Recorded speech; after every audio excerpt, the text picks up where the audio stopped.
ফাঁসির কাস্টে ঝুলতেই হবে। আমি শান্তি পাচ্ছি না, আল্লামা সাঈদীও শান্তি পাচ্ছে না, কারণ আল্লামা সাঈদী এদের একটা কলমের খোসায়। এবার যদি বলি আওয়ামী লীগের পরে আল্লাহ রাগ করিয়াছে, কবর দেওয়ার চাইতে নেতা নির্বাচন করাটা সেই সময় বেশি জরুরি। আওয়ামী লীগের ভাই, আপনাদের জন্য আমরা দরজা খুলে বসে আছি।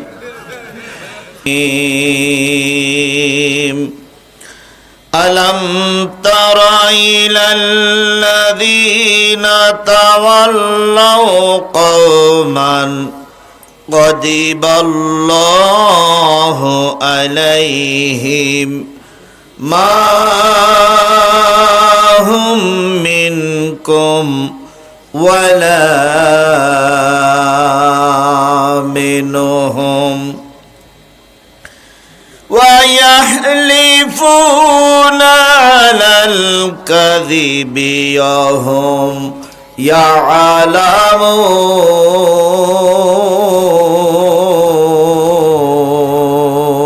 يعلمون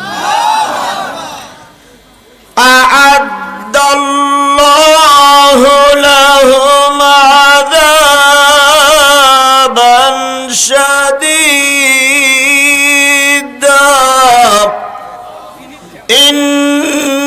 إنهم ساء ما كانوا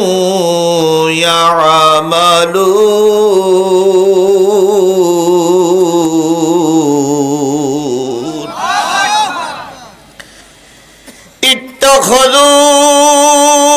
اتخذوا أيمانهم جنة فصدوا عن سبيل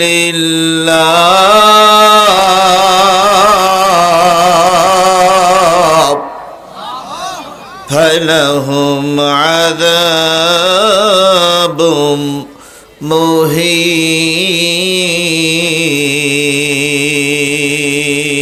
مهين صدق الله المولانا العظيم قال النبي صلى الله عليه وسلم كما تكونون كذلك يعمر عليكم أو كما قال رسول الله صلى الله عليه وسلم إن الله وملائكته يصلون على النبي يا أيها الذين آمنوا صلوا عليه وسلموا تسليما اللهم صل على محمد وعلى آل محمد كما صليت على إبراهيم وعلى آل إبراهيم إنك حميد مجيد اللهم بارك على محمد وعلى آل محمد كما باركت على إبراهيم وعلى آل إبراهيم إنك حميد مجيد لا إله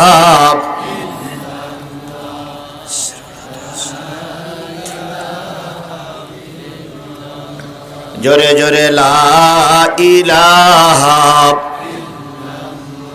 লা ইলাহা লা ইলাহা ইল্লাল্লাহু মুহাম্মাদুর রাসূলুল্লাহ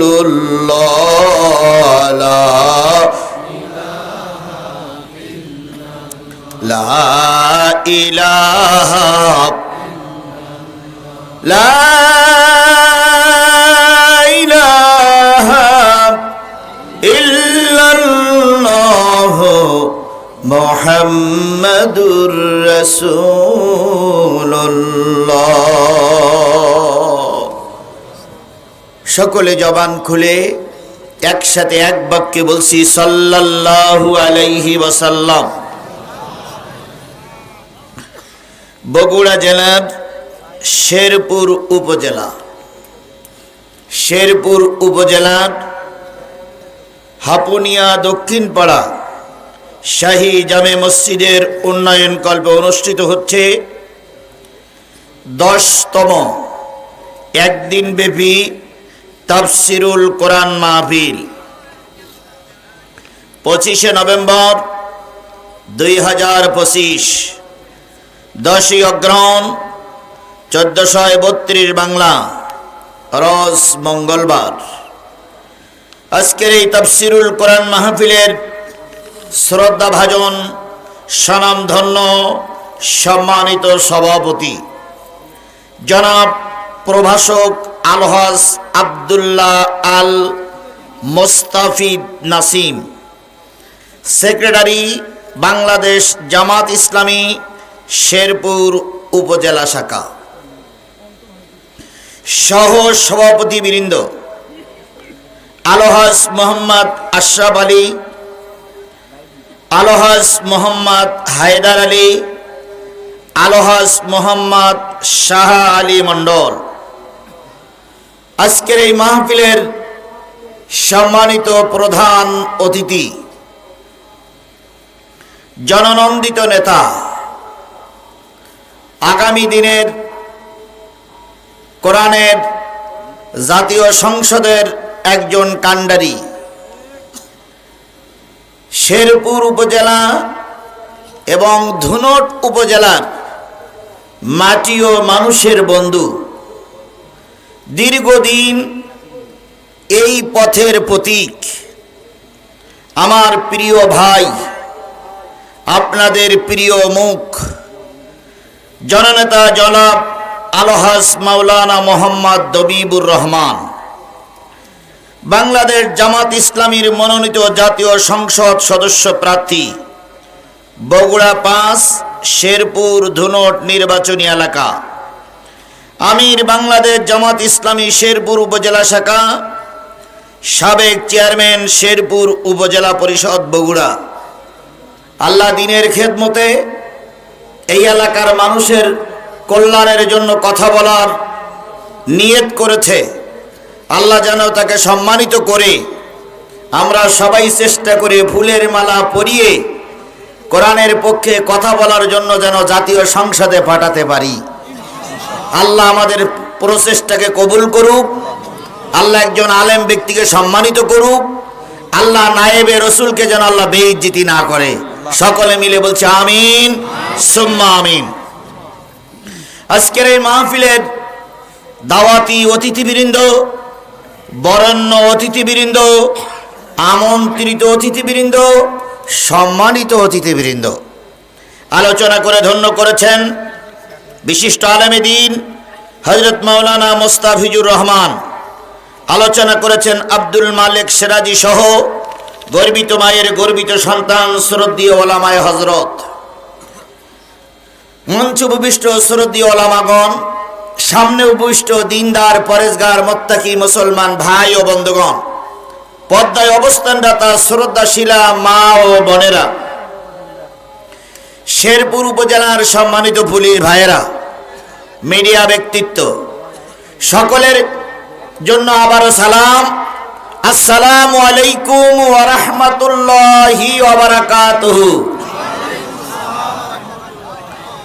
আল্লাহ পাকের দরবারে লক্ষ কোটি শুকরিয়া, যিনি একেবারে খুব বেশি শীত তাও নয়, আবার গরমও তাও নয়, মিডিয়াম শীতের ভিতরে এলাকার বিভিন্ন ঘর থেকে বাহির হয়ে এসে আল্লাহর কোরআন এবং রসুলের হাদিস শোনার জন্য যে পরিবেশ আল্লাহ পাক তৈরি করলেন, আমরা সে মালিকের দরবারে শুকরগুজার হচ্ছি। কারোর জবান বন্ধ থাকবে না, সকলে মিলে বলছি আর একটু জোরে বলুন তো আলহামদুলিল্লাহ।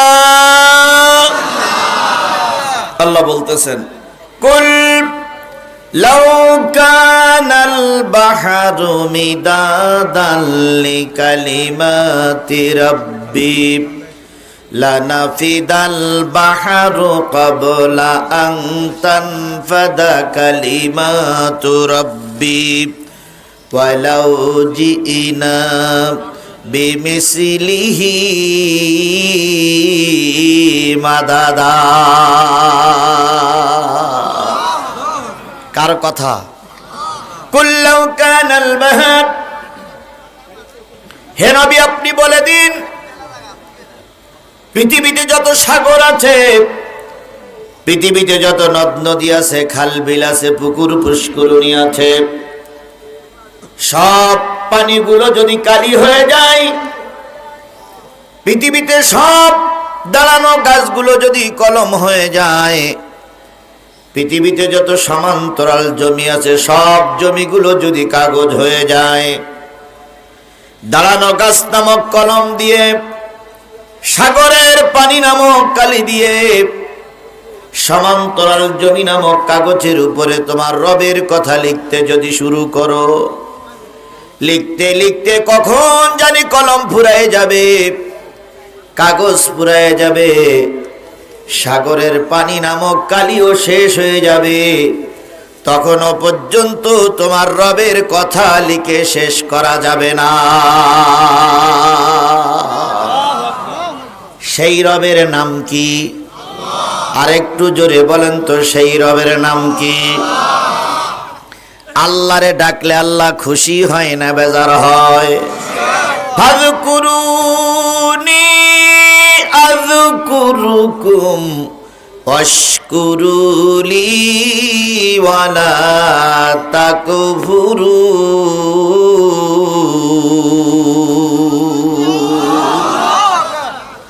বান্দা তুই আমারে ডাক, আমি তোর ডাকে সাড়া দেব।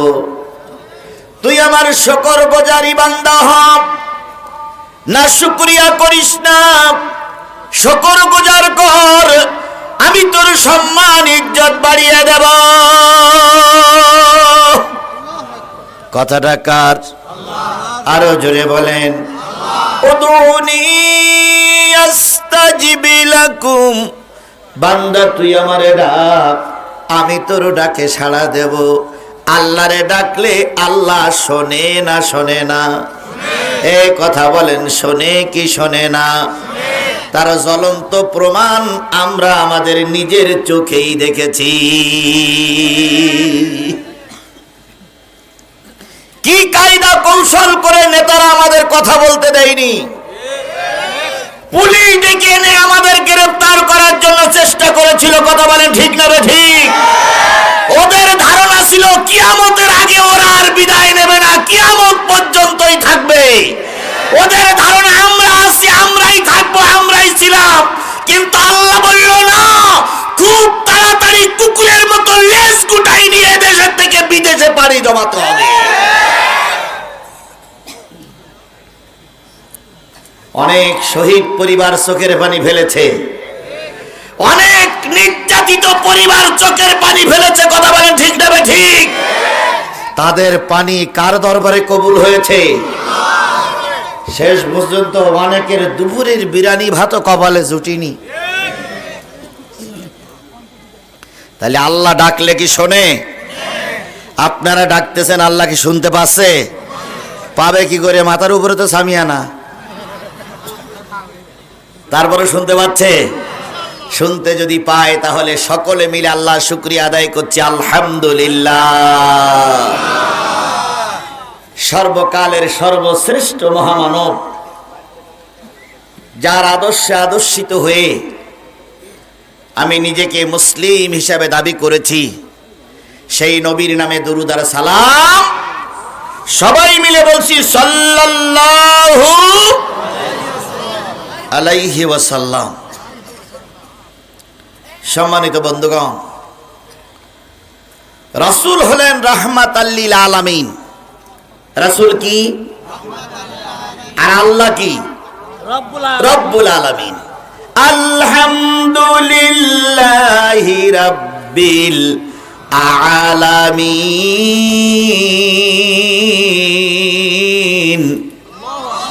ওয়া মা আরসালনাকা ইল্লা রাহমাতাল লিল আলামিন।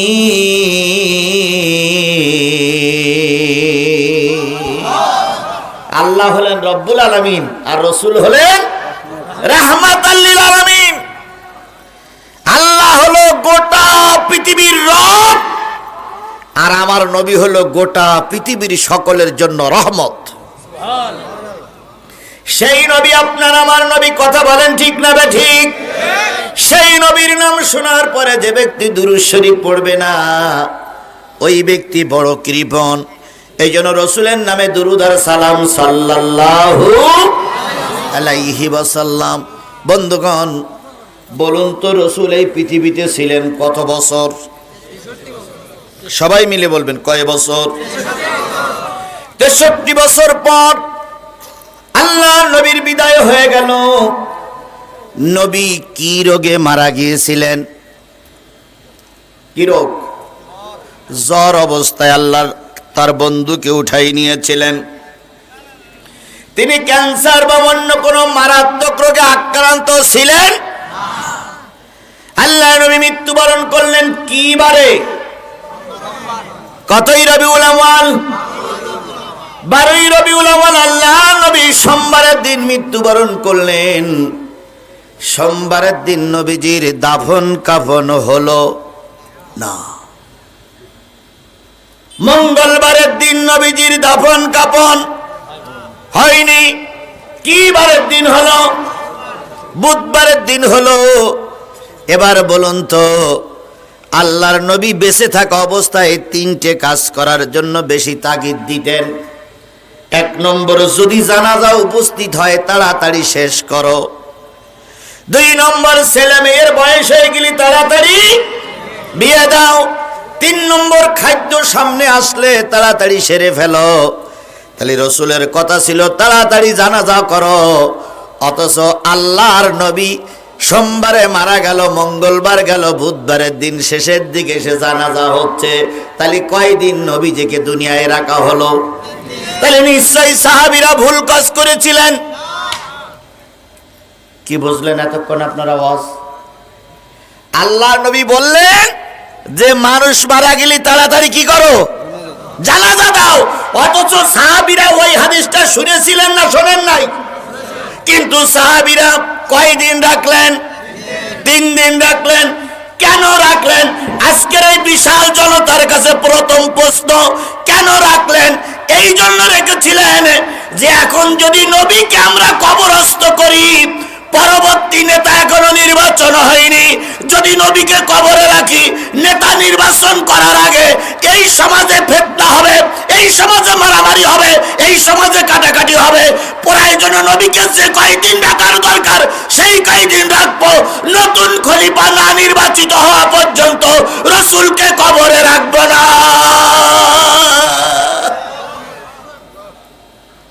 তাহলে রসুলের কবর দেওয়ার চাইতে নেতা নির্বাচন করা তারা কি মনে করেছিলেন? এই কথা বলেন না কেন? রসুলকে কবর দেওয়ার চাইতে নেতা নির্বাচন করাটা তারা কি মনে করেছিলেন? যদি তাই মনে করে থাকে, আজকে আমাদের সামনে দারুণ বড় পরীক্ষা, জীবনের সবচাইতে এই পরীক্ষায় কামিয়াবি হয়ে কোরআনের পথের নেতা নির্বাচন করা জরুরি।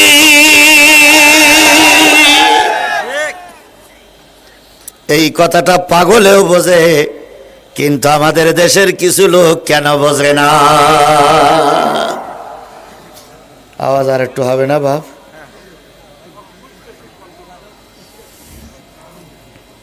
কথা ক্লিয়ার? قد جاءكم من الله نور وكتاب مبين।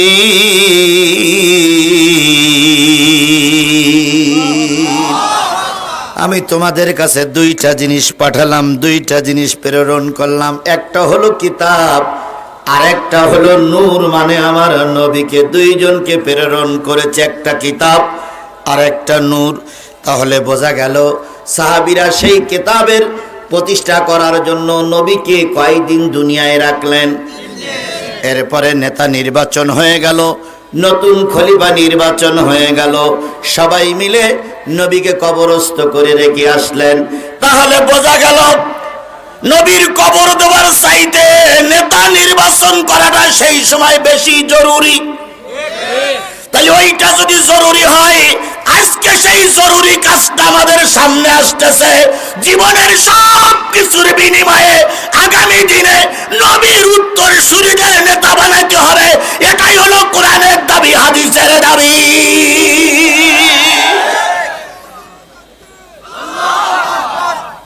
যত তাড়াতাড়ি বসবেন তত কল্যাণ হবে, আর যত দেরি করে বসবেন তত মারি খাওয়া লাগবে। তাহলে রসুলের তরিকা, রসুলের মতের পরে আমরা বসেছি। এই জন্য রসুলের নামে দরুদ আর সালাম সবাই মিলে বলছি সাল্লাল্লাহু আলাইহি ওয়াসাল্লাম।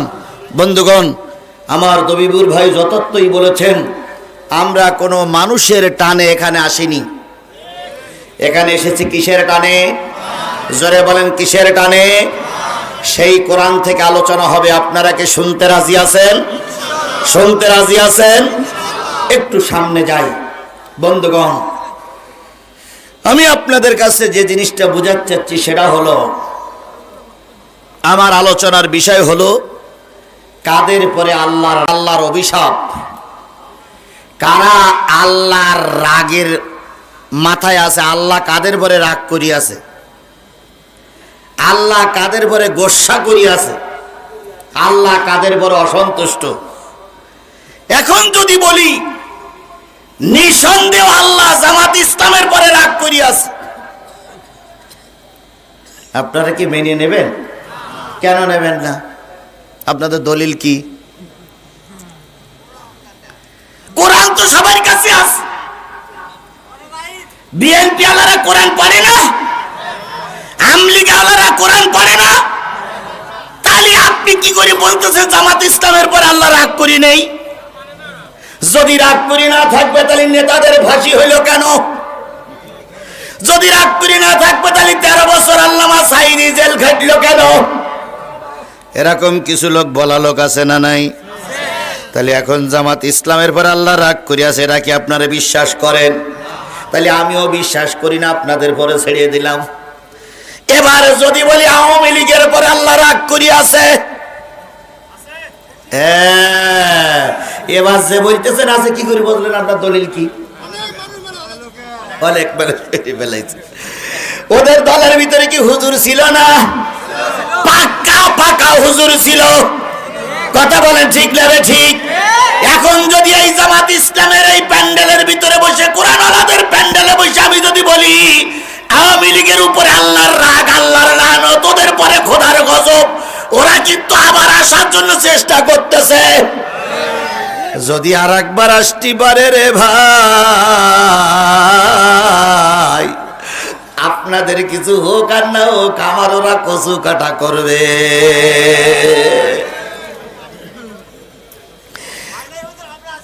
আপনারা যে কত ছিলেন তাও তো আমি জানি। তাহলে আওয়ামী লীগকে আমি খোদার গজবের দল বলতে পারছি না, ঠিক আছে? জামাত ইসলামকেও খোদার গজবের দলভুক্ত বলতে পারলাম না। এবার আমাদের সামনে আর একটা দল আছে, আগামীতে তারা ক্ষমতায় যাবে বলে একেবারে সব কিছু গোছাই গাছাই বসে আছে, শুধু ভোট দিলেই হয়, দিলেই হয়, দিলেই হয়। ওনারা বলতেছে আমরা 290টা আসন এমনি পেয়ে গেছি। তাহলে আমি বলি তাহলে আর ভোট দেওয়ার দরকারটা কি? 290টা আসন যখন পেয়ে গেছেন, আপনারাই সরকার গঠন করেন, ডক্টর মোহাম্মদ ইউনূসের পাছায় একটা গুতা দিয়ে দাঁড়াই দেন। আবার বলতেছে এবার আমরা সরকার গঠন করবো, 12 সরকার গঠন করবো, 3 বার সরকার গঠন করবো, তারপর 4র্থবারে হুজুরা চেষ্টা করবে। এর আগে নাকি যাবার কোনো লাইন নেই। তাহলে ওনাদের কথা যদি সঠিক হয়, তাহলে ওনাদের পর আল্লাহর রহমত, ওনাদের পর আল্লাহর গজব নাই। আর একটা দল আছে শুধু নাঙল চষে বেড়ায়। ওনারাও বলতেছে সামনে যদি আমরা নির্বাচনে দাঁড়াইতে পারি, আমরা হব সবচেয়ে বড় একটা দল। তাহলে ওনাদের পরে খোদার গজব আমি দিতে পারছি না, তাহলে জামাতের পরে খোদার গজব দিতে পারলাম না, বিএনপির পরে দিতে পারলাম না, আওয়ামী লীগের উপরে দিতে পারলাম না, জাতীয় পার্টির উপরে দিতে পারলাম না, হাত পাকা দিতে পারলাম না, ভোট পাওয়া লোকের দিতে পারলাম না, তাহলে গজবটা নাজিল হবে কার উপরে? ও ভাই, আমার দেশের 18 কোটি মানুষ এই কটা দলেতে বিভক্ত। হয় আওয়ামী লীগ, নাই বিএনপি, নাই জামাত, নাই চরমনাই, নাই হেফাজত, নাই জাতীয় পার্টি, নাই তাবলিগ। এই কটা দলের উপরে, এই কটা দল দিয়ে তো আমাদের দেশের 18 কোটি মানুষ। কথা বলেন, এই কটা দলের কারোর পরে খোদার গজব দেওয়া গেল না, তাহলে আল্লাহর গজবটা নাজিল হবে কি সকিনার উপরে? আমার একটু বলতে দে। তাহলে এবার আমাদের প্রশ্ন, খোদার গজব কার উপরে নাজিল হবে? প্রশ্নটা করব কার উপরে? কার কাছে প্রশ্ন করব? এই কথা বলেন, কার কাছে প্রশ্ন করব? আমি আল্লাহর কাছে প্রশ্ন করি, কোরআনের কাছে প্রশ্ন করি। তুমি কোরআন উত্তর দিয়ে দাও, কাদের পরে তোমার রব আমার রব অসন্তুষ্ট? কাদের পরে গজব, কাদের পরে লানত, কোন দলের উপর আল্লাহর গজব? এই আলোচনা করতে গিয়ে যদি জামাত ইসলামের ঘাড়ের পরে পড়ে যায়, জামাত ইসলামের নেতারা যতই বাকবাকুম করুন না কেন, আমি ঠেকাইতে পারবো না। আমি জামাত ইসলাম করার জন্য এখানে আসিনি। আমাকে ডেকে এনেছেন কি বলার জন্য? জোরে বলেন, কি বলার জন্য? আমি কোরআন থেকে আলোচনা করতে গিয়ে যদি জামাত ইসলামের দিকে চলে যায়, তা আমি ঠেকাবো কি করে? এইবার কোরআনের আলোচনা করতে গিয়ে যদি বিএনপির ঘাড়ের পরে পড়ে, বিএনপির ভাইরা আমার দোষ মনে করেন না, আমারে ভুল মনে করেন না। আমি আপনাদের পক্ষে, আমি আপনাদের বিপক্ষে না। কেন বিপক্ষে যাব? আপনিও জেলখানা পাটি, আমিও জেল খাটা পাটি। আপনিও যে মামলার আসামি, আমিও সেই মামলার আসামি। আপনি 17 বছর ঘরে থাকতে পারেন নাই, আমিও 17 বছর ঘরে থাকতেই পারি না। ওই হেতুক আপনার সঙ্গে ক্যাচাল করে লাভ নাই। আমি আপনার নাজাতের জন্য আসছি। তবে কোরআন যদি লানত আপনার ঘাড়ের পরে ফেলাই দেয়, আমার কোনো দোষ নেই। দোষ আল্লাহর, দোষ কোরআনের। কথা ক্লিয়ার? বুঝতে অসুবিধা? এবার আমি কোরআনের থেকে আলোচনা করব কাদের পর আল্লাহর গজব। এই আলোচনা করতে গিয়ে যদি আমলিগির ঘাড়ের পরে পড়ে, বিদেশে বসে, কলকাতায় বসে ম্যাডাম গালিগালাজ দিও না, বাংলাদেশে ফাঁসির মঞ্চ তৈরি হচ্ছে। ইতিমধ্যে ওই লোকের কোন ফাঁসির কাস্টে ঝুলাতে হবে, সে ফাঁসির কাস্ট তৈরি করা হচ্ছে। কেটা দড়ি টানবে, তারও গরুর গোশ খাওয়ানো হচ্ছে। কোন দড়িতে টানতে হবে সেটা চাইনার থেকে আনার ব্যবস্থা করা হচ্ছে। যতই বাকবাকুম করো, ভারত থেকে টেনে এসে বাংলার জনগণ তোমারে ফাঁসির কাস্টে ঝুলাবে। আর যতদিন পর্যন্ত ফাঁসির কাস্টে ঝুলাতে না পারবো, ততদিন পর্যন্ত আমার মনে শান্তি নাই। আপনাদের কি আছে আছে জানি না, কিন্তু আমার মনে বড় কষ্ট। রো ভাই, আপনি বলেন চেয়ারম্যান ভাই, ওরা আমার মাহফিল করতে দেয়নি।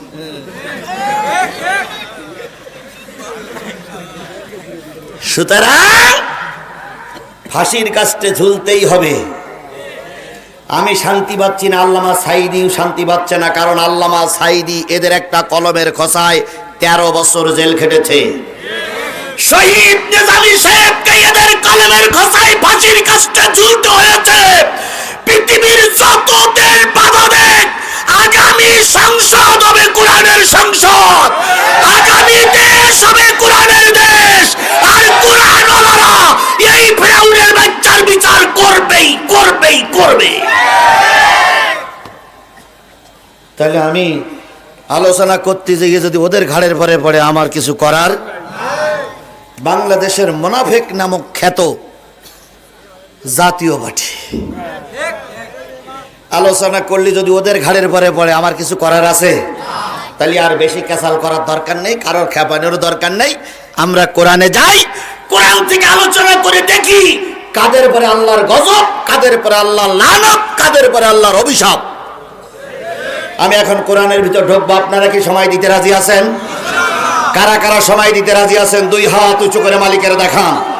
জোরে একটা তাকবীর হবে, নারে তাকবীর, লিল্লাহি তাকবীর, আল কোরআনের আলম, তোমার নেতা আমার নেতা। হাত নামান বাবা, বললি একটু জোর হয় আবার কমে যায় কেন? বুড়ো হয়ে গেছি না আমি, না তুমি গেছাও কইন দা। আল্লাহ